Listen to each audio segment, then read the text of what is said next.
اے لوگوں، جان لیجئے عید الفطر اور عید الاضحیٰ کی خیر و برکت میں صرف مسلمین مرد ہی حصے دار نہیں بلکہ مسلمات خواتین کا بھی حصہ ہے۔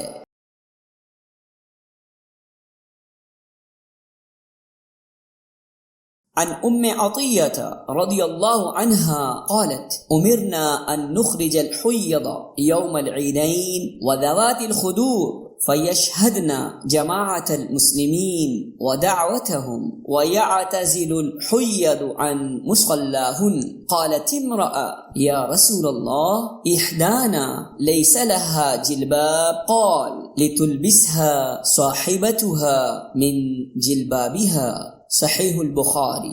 عطیہ رضی اللہ عنہا کہتی ہیں، رسول اللہ صلی اللہ علیہ وسلم نے ہمیں حکم دیا کہ ہم ان عورتوں کو بھی عیدگاہ لائیں جو ادیت ماہانہ میں ہوں، اور تمام پردہ نشی خواتین کو بھی عیدگاہ لائیں، اور یہ سب خواتین جماعت المسلمین کے ساتھ عیدگاہ میں حاضر ہوں اور ان کی دعاؤں میں شریک ہوں۔ البتہ جو خواتین ادیت ماہانہ میں ہوں وہ مصلی یعنی نماز پڑھنے کی جگہ سے علیحدہ بیٹھ جائیں۔ ایک عورت نے دریافت کیا، اے اللہ کے رسول، ہم میں سے کسی کے پاس چادر نہیں ہوتی۔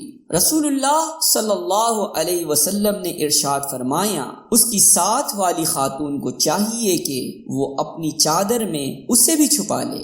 اے لوگوں، ناطق وحی احمد مشتبہ محمد مصطفیٰ صلی اللہ علیہ وسلم نے خواتین کی عیدگاہ میں حاضری کے حکم کو منسوخ نہیں فرمایا۔ لہذا سوچئے تو صحیح کہ آپ صلی اللہ علیہ وسلم کے اس دنیا سے رخصت ہو جانے کے بعد اب کون اس حکم کو منسوخ کر سکتا ہے؟ نہایت افسوس ہے کہ فرقہ وارانہ مذاہب نے رسول اللہ صلی اللہ علیہ وسلم کے اس حکم کو پامال کیا اور اس امت کے نصف حصے یعنی خواتین کو عیدگاہ کے روح پرور اور ایمان افروز اجتماع میں شرکت کرنے سے محروم کر دیا، حالانکہ عیدگاہ میں مردوں کی طرح عورتوں کی شرکت بھی لازم ہے۔